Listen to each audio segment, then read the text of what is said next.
जैसे हमें पता है कि मांसा रस से सिद्ध, यानी कि बाकी का तो मैंने कभी बनाया नहीं मांसाद मांस का, लेकिन अजा मांस से सिद्ध सर्पी हम बनाते हैं और उसका प्रयोग भी किया जाता है, जो कि मांस पोषण के लिए भी किया जाता है। या इवन मुस्तादी यापन बस्ती में जो मांसरस आया है, अजा मांसरस, तो कभी कभी ऐसे होता है कि अजा मांस अवेलेबल नहीं होता, या वो लाने के लिए उतना समय नहीं होता, या कुछ प्रॉब्लम आ जाता है। ऐसी अगर कंडीशन है तो अजागृत मैंने बहुत बार यूज किया है। तो ये मांसाद मांस स्वर से सिद्धम ऐसा तो मैंने नहीं किया, लेकिन अजा का उसका मांसरस से सिद्ध ऐसा घृत मैंने जरूर बनाया है। तो फिर ये जो है ये सक्षौद्रम, यानी इसका अनुपान जो है ये क्षौद्र के साथ पयसा सिद्धम सर्पिर दश गुणे नवा, या दूसरा एक योग यहाँ पर आया है कि सर्पी के 10 गुण, यानी कि 10 भाग पयसा, इससे भी सिद्ध सर्पी कर सकते हैं। सिद्धम मधुरकैहि द्रव्यैहि दशमूल कषायकैहि। तो यहाँ पर ये जो दशमूल कषाय मधुरक द्रव्य जो आए हुए हैं, तो ये मधुरक द्रव्य यानी ये कल्क के स्वरूप में आए हैं। और पयसा सिद्ध, पयसा और क्वाथ ये द्रव द्रव्य है यहाँ पर, और लेकिन पयस का प्रमाण दिया है उन्होंने कि सर्पी के 10 गुणा, ऐसे वहां पर पयसा लेना है। फिर क्षीर मांस रसोपेत ही घृतम शोष हरम परम पिप्पली मूल चव्य चित्रक नागर ही। तो यहाँ पर फिर से पिप्पली मूल चव्य चित्रक नागर ये कल्क के स्वरूप में लेना है। क्षीर द्रव द्रव्य है, मांसरस ये द्रव द्रव्य है, और घृत सिद्धि इसमें करनी है। ये शोषहर पर इस तरीके का ये घृत है जिसमें दीपन पाचन करने वाले भी द्रव्य है और ग्रहण करने वाले भी द्रव्य है। तो इस तरीके से ये जो घृत है ये शोषहर परम, इस तरीके का इसका वर्णन है। स यावशुकैहि स क्षीरैहि स्रोतसाम शोधनम घृतम रासना बला गोक्षुरक स्थिरा वर्षाभु साधितम जीवंती पिप्पली गर्भ स क्षीरम शोषनुद्घृतम यवाग्वा पिबेन मात्रा लियाद्वा मधुना सह। तो ये जो अगला जो घृत आया है हम रासना घृत जिसे कह सकते हैं, तो ये रासना बला गोक्षुर स्थिरा, स्थिरा यानी शालीपर्णी, वर्षाभु पुनर्नवा, इससे साधित करना है। तो ये हो सकता है कि ये कल्क के स्वरूप में आया है। स यावशुक यानी यावशुक का मतलब है यवक्षार, तो ये यवक्षार उसमें डालना है प्रक्षेप के स्वरूप में। और सक्षीर, तो सारे जो घृत आए हुए हैं यहाँ पर, तो ये मैक्सिमम घृत ये सक्षीर ही आए हुए हैं। स्रोतसाम शोधनम घृतम, तो इस तरीके से ये जो घृत है ये शोधन करने वाला और राजे अक्षमा में उपयुक्त, इस तरीके का ये घृत आया हुआ है। फिर अगला जो है जीवंती पिप्पली गर्भ सक्षीरम शोषणोद्घृतम, सक्षीर फिर से घृत बनाना है और जीवंती और पिप्पली ये उसमें डालना है। यवाग्वा पिबेत मात्रा लियाद्वा मधुना सह, तो इसका जो अनुपान है यह अनुपान मधु के साथ इसमें लेना है या यवागु के साथ इसका पान हमें करना है। ये सारे जो घृत है ये सारे घृतों के लिए भी ये एप्लीकेबल हो सकता है कि अनुपान के स्वरूप में यवागु या मधु के साथ इसका लेहन बनाकर, यानी घृत और मधु ऐसे मिक्स करके फिर ये घृतों का पान हमें करना है। सिद्धानाम सर्पिशाम एशाम एषा मद्यात अन्नेन वासः शुष्यताम एष निर्दिष्टो विधि ही अभ्यव आहिका। तो यहाँ पर जो है सिद्ध सर्पी इतने सारे जो बताए हैं ये मद्य और अन्न के साथ देना है। वो बार बार कह रहे हैं कि मद्य और अन्न, तो अन्न इसका मतलब है जो भी पथ्यापथ्य अभी तक हुआ या जो मांस का स्पेशली वर्णन हुआ, तो मांस के साथ और मद्य के साथ ये सारे जो सर्पी आए हुए हैं इसका प्रयोग हमें करना है, आहार के लिए करना है, और इसकी वजह से जो शोष है, जो राजे अक्षमा है, वो दूर हो सकता है।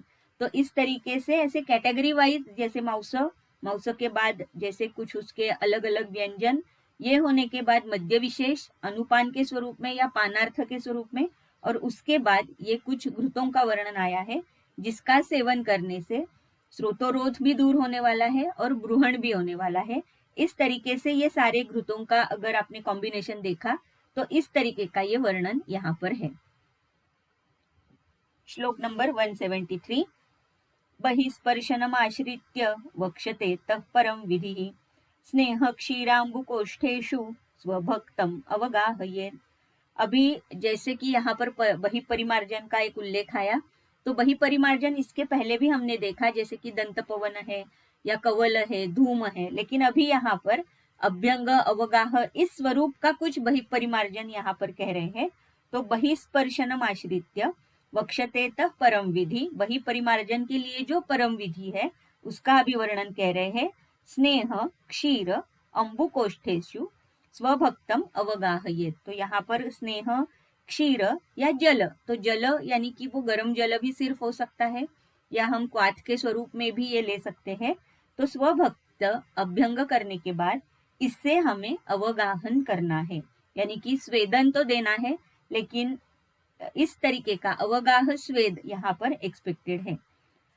स्रोतो विबंध मोक्षार्थम बल पुष्ट्यर्थमेव च उत्तीर्णं मिश्रकै स्नेहै पुनराक्तै सुखैकरैः मुद्गीयात् सुखमासीनं सुखं चोत्सादयेन्नरं जीवन्ति शतवीर्यां च विकासां स पुनर्नवाम् अश्वगन्धामपामार्गं तर्कारीं मधुकं बलां विदारीं सर्षपं कुष्ठं तण्डुलान् अतसीफलं मांशास्तिलांश्च किण्वं च सर्वमेकत्र चूर्णयेत् यवचूर्णत्रिगुणितं दध्नायुक्तं समाक्षिकम् एतदुत्सादनं कार्यं पुष्टिवर्णबलप्रदम् गौरसर्षपकल्केन कल्कैश्चापि सुगन्धिभिः स्नायात् ऋतुसुखैस्तोयैर्जीवनीय औषधैः श्रुतैः। तो यहाँ पर जैसे पहले ये अभ्यंग, अभ्यंग के बाद अवगाह, अवगाह के बाद स्रोतो विबंध मोक्षार्थ, अर्थात हमेशा, क्योंकि हमने बार बार ये चीज देखी है कि संप्राप्ति घटक में स्रोतो रोध ये एक पहला कारण है, धात्वाग्नि मांद्य ये दूसरा कारण है। तो इसीलिए यहाँ, और फिर रक्तादि धातुओं का क्षय ये तीसरा संप्राप्ति घटक है। तो इसीलिए यहाँ पर स्रोतो विबंध मोक्षार्थम, तो स्रोतों का विबंध मोक्ष करने के लिए, वो दूर करने के लिए, और बल पुष्टि करने के लिए जो भी ये सारी जो ट्रीटमेंट्स आए हुए हैं, तो उसका अगर स्वरूप हम देखेंगे तो ये जो 3 संप्राप्ति घटक है उनको ही दूर करने के लिए ये सारी चिकित्सा आई है। तो इसीलिए यहाँ पर जो है, तो पहले मिश्रक स्नेह से आक्त करना है उस रुग्ण को, यानी कि उसे अभ्यंग करना है। मुद्गियात सुखमासीनम सुखम च उत्सादयेन नरम, और ये होने के बाद उसे उत्सादन करना है या उद्वर्तन उसे करना है। वो उद्वर्तन कैसे करना है? सुखम आसीनम, उसे सुखकारक पोजीशन देने के बाद, जैसे कि हम हमेशा देखते हैं कि स्नेहन के लिए कौन सी पोजीशन देनी चाहिए, स्वेदन के लिए कौन सी पोजीशन देनी चाहिए। तो इस तरीके से यहाँ पर भी उत्सादन के लिए उस रुग्ण को जो भी अच्छी पोजीशन लगे, आसन लगे, उस आसन में, सुखासन में उसे उत्सादन करना है। उत्सादन के लिए जो भी द्रव्य आए हैं तो उनका वर्णन कर रहे हैं कि जीवंती है, शतवीर्या है, शतवीर्या यानी शतावरी है यहाँ पर। फिर विकसाम, विकसाम यानी मंजिष्ठा है, पुनर्नवा, अश्वगंधा, अपामार्ग, तरकारी, तरकारी का मतलब है हरिद्रा। तो हरिद्रा हमेशा हम उत्सादन में लेते ही है, उत्सादक द्रव्यों में एक हरिद्रा ये आती ही है। मधुकम बलाम, विदारी, सर्षप, कुष्ठ, तंडुलान अतसीफलम।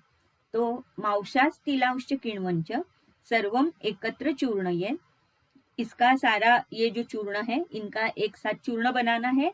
यवचूर्ण त्रिगुणितम, और यवचूर्ण जो है ये 3 गुणित लेना है इसमें, यानी ये सारे द्रव्य जितने हैं इनके 3 गुणा यवचूर्ण लेना है।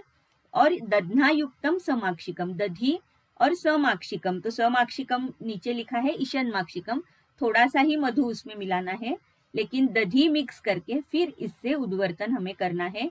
एतद उत्सादनम कार्यम पुष्टि वर्ण बलप्रदम।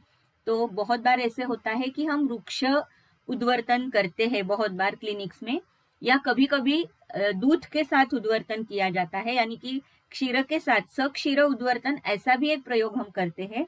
लेकिन यहाँ पर स्पेसिफिकली दधी और माक्षिक, ये एक अलग सा वर्णन आया है जिसका प्रयोग करके हमें जरूर देखना चाहिए, क्योंकि ये पुष्टि और वर्ण बलप्रदम इस तरीके का ये उत्सादन या उद्वर्तन कहा गया है। तो ये दधी और माक्षिक, ये गुण उसमें 2 है, यानी ये 2 उसमें एडिशन है, ये हमें याद रखना पड़ेगा।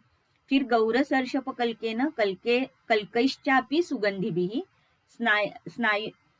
स्नाया ऋतु सुखैस्तोयै जीवनीय औषधैः श्रुतैः। तो जीवनीय औषधों के साथ गौरसर्षप कल्क या सुगंधी जितने सारे द्रव्य है उनका कल्क, क्योंकि ये सुगंधी द्रव्य इसलिए हमारे आहार के पथ्य में भी सुगंधी द्रव्यों का वर्णन था क्योंकि वो मनोज्ञ करना है। सुगंध से जो मनोज्ञ ये जो एक फीलिंग आती है उसकी वजह से रुग्ण को उपशय मिलने में बहुत मदद होती है।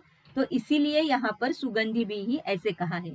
जैसे बहुत बार हम जैसे कि आविकीड़ी करते हैं तो उसमें धान्याम्ल डाला जाता है, तो धान्याम्ल की वजह से कुछ पेशेंट्स को उसका एवर्जन आ जाता है, बहुत ऐसे रुल्लास जैसे होने लगता है, क्योंकि धान्याम्ल ये बहुत ही अम्ल उसका एक स्मेल आता है और वो गर्म होने के बाद और ज्यादा अम्ल स्मेल आता है। तो उसमें भी कापूर डालने का विधान है। तो कापूर क्यों डालना है, वो भी एक सुगंधी द्रव्य है। तो उसकी वजह से जैसे सुखासन रुग्ण को अपेक्षित है, हर एक क्रिया में रुग्ण को सुखासन अपेक्षित है, उसी तरीके से उसे अगर सुगंध आता है तो रुग्ण को यानी मनोज्ञ वो हो जाता है और बहुत अच्छे उसके उपशयात्मक लक्षण हमें मिल जाते हैं। तो इसीलिए यहाँ पर भी ये गौरसर्षप है या जो भी जीवनीय श्रुता बना रहे हो उससे जो स्नान है, जैसे हमने देखा था कि सिद्धार्थ का स्नान कुष्ठ में भी देखा था, तो यहाँ पर बहिपरिमार्जन के स्वरूप में स्नान भी आया हुआ है। और गौरसर्षप या सुगंधी जितने सारे द्रव्य है और जीवनीय औषध से बनाया हुआ जो क्वाथ है उससे ये स्नान करने के लिए कहा है। लेकिन ये स्नान कैसे होना चाहिए, तो ऋतु सुखई ही, यानी कि अगर बहुत ही उष्ण तापमान है तो थोड़ा सा ठंडा या लुक वार्म जिसे हम कह सकते हैं, अगर बहुत ही ठंड है तो गर्म, इस तरीके से जो ऋतु के अनुसार हो उस तरीके से स्नान इसे हमें करना है। तो इस तरीके से ये वही परिमार्जन हुआ। उसके बाद जैसे हम हमेशा देखते हैं कि स्पेशली पित्त की जो हमारी चिकित्सा होती है तो उसमें ये सुगंधी द्रव्य, गंध, माल्य या आभूषण अलग अलग इस तरीके की चिकित्सा है, क्योंकि वो सारे रुग्ण पित्त प्रधान जिनकी व्याधि है या पित्त प्रधान जिनकी दोष प्रकृति है, ये सारे रुग्ण हमेशा सुकुमार होते हैं। तो इसीलिए इतना सारा वर्णन वहां पर आता है।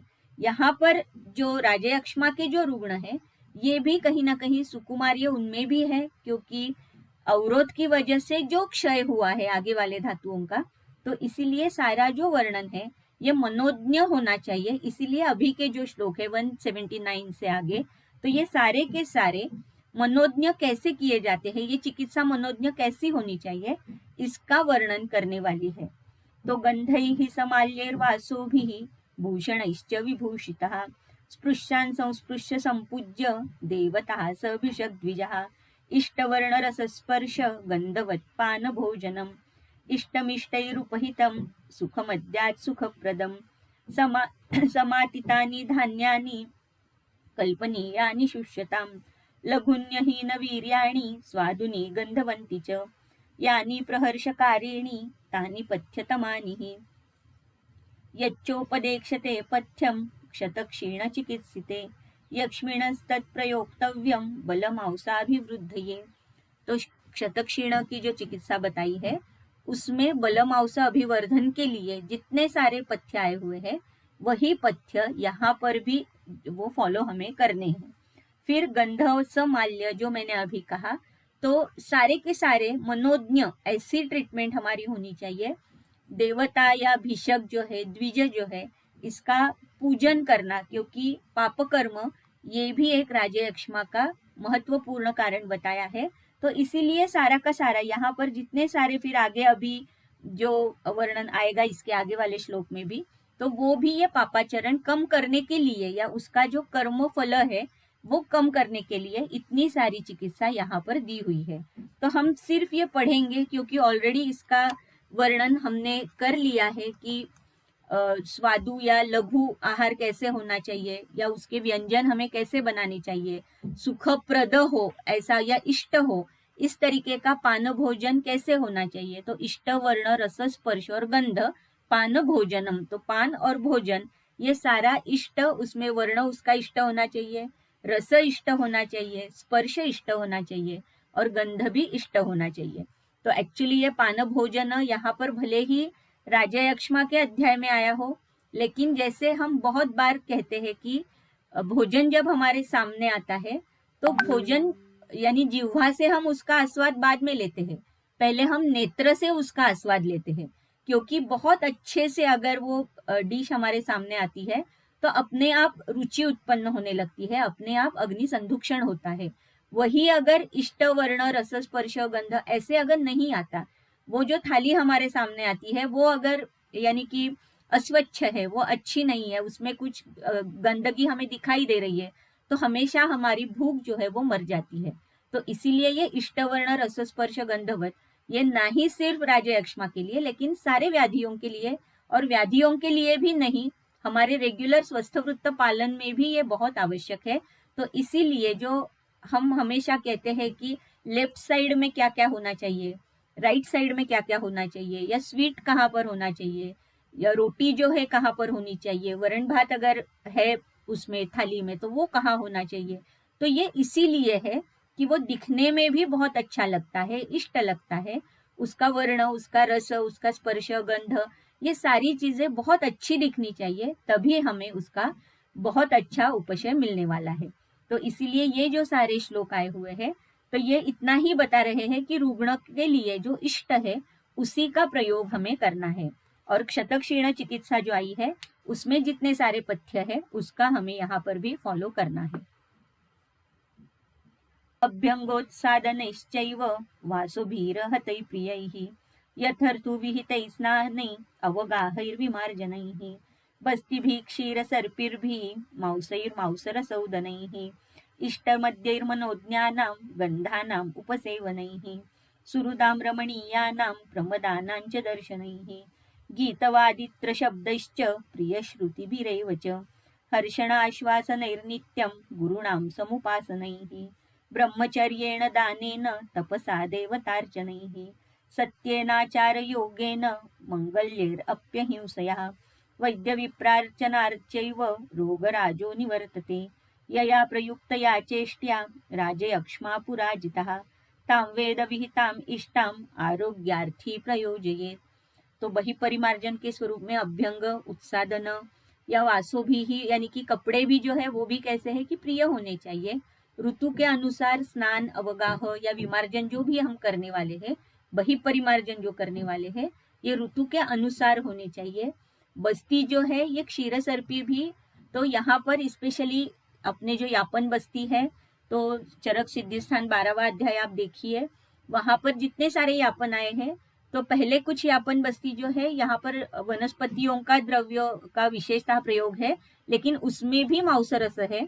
और बाद में जितने सारे द्रव्य आए हुए हैं वो स्पेशली, जैसे मैं हमेशा एक इसमें कहती हूँ कि कुछ वेज है और कुछ नॉन वेज है, तो उसमें बहुत सारे ऐसे, तो वहां पर भी मोर का मांस और इस तरीके का वर्णन सिद्धि स्थान में भी आया हुआ है बहुत जगह पर। तो वहां जाकर वो भी सारे बस्ती हम देख सकते हैं जो कि यहाँ पर इन्हें एक्सपेक्टेड है। तो बस्ती भी ही क्षीर सर्पी भी ही माउसेर माउस रसौदन ही, तो ये पथ्य के स्वरूप में भी माउसरस और ये सारी चीजें हैं कि ओदन और माउसरस, लेकिन बस्ती में भी जो क्षीर सर्पी और माउसरस है जो कि सिद्धि स्थान में यापन के अनुसार दिया हुआ है, तो वो भी यहाँ पर हमें एक्सपेक्टेड है। तो इष्ट मध्य मनोज्ञानम गंधानाम उपसेवन ही वही बोल रहे हैं कि जो मध्य है या जो रस, मांसरस, ओदन, क्षीर सर्पी जो भी है, ये सारा कैसे होना चाहिए, मनोज्ञ होना चाहिए। उनके जो सुहृद है उनके साथ ही ये रुग्ण को हमें रखना है। गीत वादित्र शब्दश्च प्रिय श्रुति भी रेवच, तो गीत वादन जो भी उसे अच्छा लगता है उसी का प्रयोग वहां पर होना चाहिए। और हर्षण आश्वासन नित्यम, तो आश्वासन देना ये भी एक महत्वपूर्ण चिकित्सा है। हर्षण, ये गीतवादित्र, इसकी वजह से रुग्ण को हर्षण होगा, लेकिन वैद्य ने उसे आश्वासन देना बहुत आवश्यक है। या इवन उसके घर के जितने सारे लोग हैं उन्हें भी हमें पॉजिटिव थिंकिंग करने के लिए कहना होता है, क्योंकि जैसे हमने अरिष्ट लक्षण देखे थे, तो अरिष्ट लक्षण में भी हमने देखा था कि रुग्ण के अगर जो सुहृद है वही अगर रुग्ण के बारे में कुछ उल्टा सोच रहे हैं कि इसकी अभी मृत्यु होगी, ये अच्छा नहीं होगा, इस तरीके से अगर उसकी सुहृद ही अलग तरीके से सोचते हैं तो वो रुग्ण असाध्यता की ओर चला जाता है। इंद्रिय स्थान में ये हमने देखा है। तो इसीलिए आश्वासन जो है ये रुग्ण के लिए भी आवश्यक है, और रुग्ण के साथ साथ उसके जो सुहृद है, आसपास के जो उसके रिलेटिव्स है, उनके लिए भी ये महत्वपूर्ण बात है। नित्यम गुरुणाम समुपासने, गुरु की उपासना करना आवश्यक है। ब्रह्मचर्य, क्योंकि अर्थात ये राजयक्ष्मा है, तो जैसे हमने कुछ नियम बताए, क्योंकि इसी का अध्यशन विषमाशन ये सारी चीजें होगी, या अति व्यवहार ये उसका एक कारण हो सकता है। तो इसीलिए यहाँ पर स्पेशली ब्रह्मचर्य ये एक नियम के स्वरूप में यहाँ पर कहा हुआ है। दाने न तपसा देवतार्चना, तो देवता का अर्चन, दान, ये सारी चीजें करना है, क्योंकि पापाचरण जो हुआ है मे भी पूर्व कर्म में या इसी कर्म में, तो उसका प्रक्षालन करने के लिए ये सारे आगे के जितने सारी चिकित्सा है वो वहां पर आई हुई है। तो सत्य न आचार योगे न, आचार योग जो है तो उसका हमें फॉलो करना है। मंगल्य ही अपि अहिंसया, वैद्य विप्र अर्चना चैव रोग राजो निवर्तते। तो ये अगर सारी चीजें वो रुग्ण करते हैं तो रोग राज निवर्तते, उसमें ये जो राजयक्ष्मा है, जो रोगराज है, इसका उपशय हो सकता है। यया प्रयुक्तया चेष्ट्या राजयक्ष्मा पुराजिता ताम वेद विहिताम इष्टाम आरोग्यार्थी प्रयोज्य। तो अभी तक जितने सारे मैंने यानी कि यहाँ पर कह रहे हैं कि इतने सारे जो चिकित्सा हमने बताई है, तो पहले जो थी तो वो कुछ चिकित्सा द्रव्यात्मक थी, पथ्यात्मक थी। उसके बाद जैसे कि वमन विरेचन के बारे में बताया गया था, तो वमन विरेचन कौन से द्रव्य से देना है, बल का रक्षण करके कैसे हमें देना है, इसका वर्णन था। उसके बाद सीतोपलादि, तालिसादि या यवानी शाड़व, इस तरीके की चिकित्सा आई थी जो कि संशमन के लिए फिर से आई थी। उसके बाद कुछ यानी कि फिर से पथ्य का बहुत बड़ा एक यानी कि व्यंजन और बहुत एक श्लोक यहाँ पर डेडिकेट किए हुए हैं, जो कि मांसाद मांस के लिए है। तो उसमें जितना सारा हम कर सकते हैं वो तो एटलीस्ट हम जरूर कर सकते हैं। उसके बाद कुछ मध्य विशेष के बारे में बताया था, उसके बाद कुछ घृतों के बारे में बताया था। तो इसका मतलब कि पहले वमन विरेचन जो मृदु है वो होने के बाद हम ये क्षीर या घृत ये सारा इसका सेवन रुग्ण कर सकता है। उसके बाद जैसे कि वही परिमार्जन के स्वरूप में अवगाह या अभ्यंग, स्नान, इसका या उद्वर्तन, ये बहुत डिटेल में बताया गया।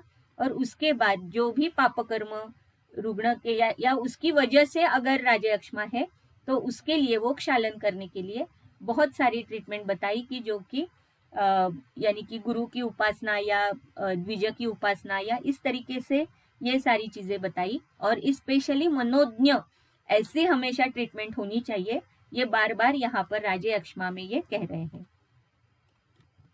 सो तत्र श्लोको प्राग उत्पत्तिर्निमित्तानि प्रागरूपम रूपसंग्रहा समासात् व्यासतश्चोक्तम भेषजम राजयक्ष्मणः नाम हेतुः असाध्यत्वं साध्यत्वं कृच्छ्रसाध्यता इत्युक्तं संग्रहं कृत्स्नो राजयक्ष्म चिकित्सिते इति अग्निवेशकृते तंत्रे चरक प्रतिसंस्कृते चिकित्सास्थाने राजयक्ष्म चिकित्सितम नाम अष्टमोऽध्यायः।